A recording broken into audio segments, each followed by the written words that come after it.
समय की बात है। रंगपुर नाम के एक सुंदर गांव में मीसू नाम का एक 9 साल का लड़का रहता था। मीसू को चित्र बनाना बहुत पसंद था।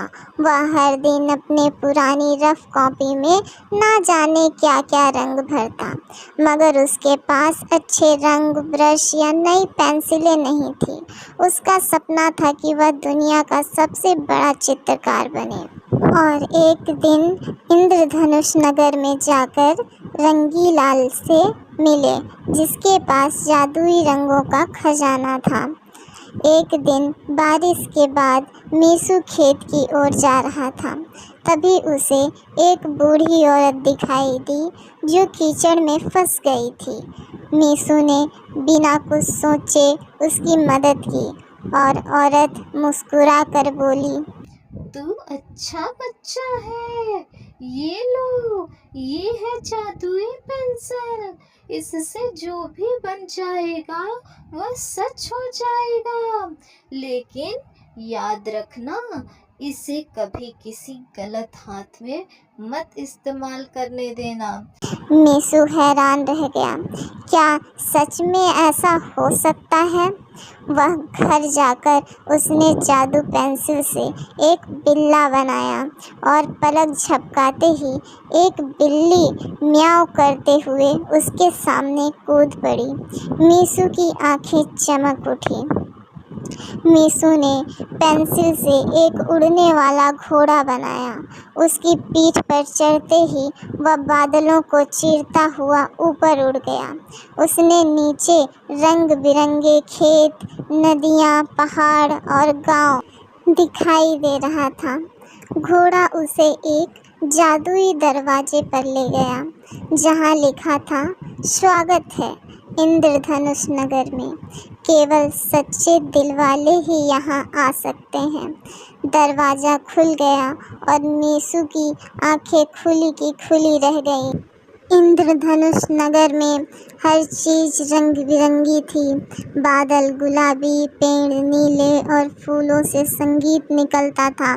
मीसू वहाँ के राजा से मिला, राजा रंगीलाल, जिनके बाल इंद्रधनुष के जैसे रंगीन थे। राजा बोले, मीसू, तुम यहाँ तक आ गए, यह तुम्हारे सच्चे मन और कला का प्रमाण है। क्या तुम हमारी दुनिया को बचाने में मदद करोगे? क्या हुआ राजा जी? मीसू ने पूछा।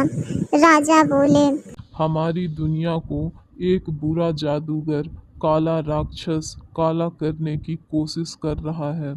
अगर वह हमारे रंग चुरा लेगा तो सब कुछ मुरझा जाएगा।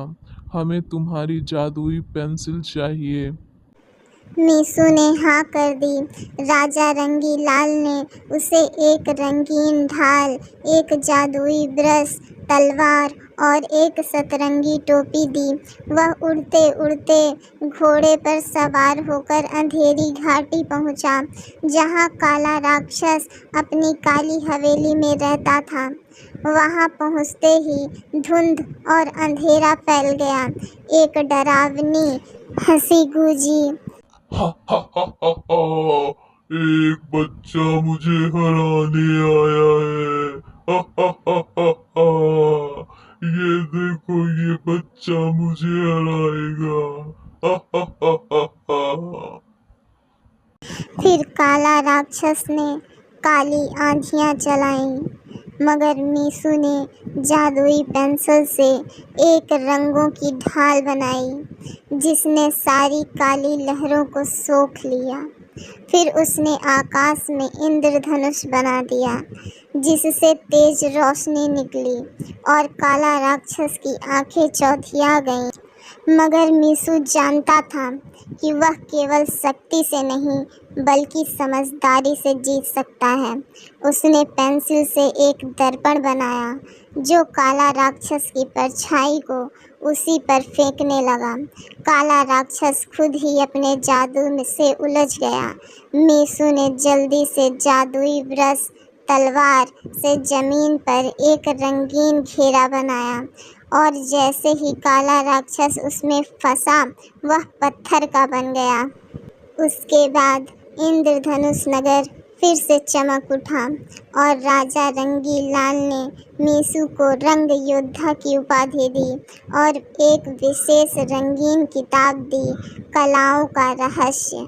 मीसू ने वहाँ बहुत कुछ सीखा, रंगों का विज्ञान, भावनाओं की अभिव्यक्ति और कला से दुनिया बदलने की शक्ति। जब वह वापस गांव लौटा तो उसके पास सिर्फ जादुई पेंसिल ही नहीं थी, बल्कि आत्मविश्वास, ज्ञान और एक नया दृष्टिकोण भी था। तो बच्चों, हमें इस कहानी से यह सीख मिलती है कि सच्चा मन और मेहनत आपको किसी भी जादू से आगे ले जा सकता है। कलाओं की असली ताकत दिल को जोड़ना और दुनिया को रंगीन बनाना है। जादू सिर्फ पेंसिल में नहीं, आपके विचारों और नेक इरादों में भी होता है।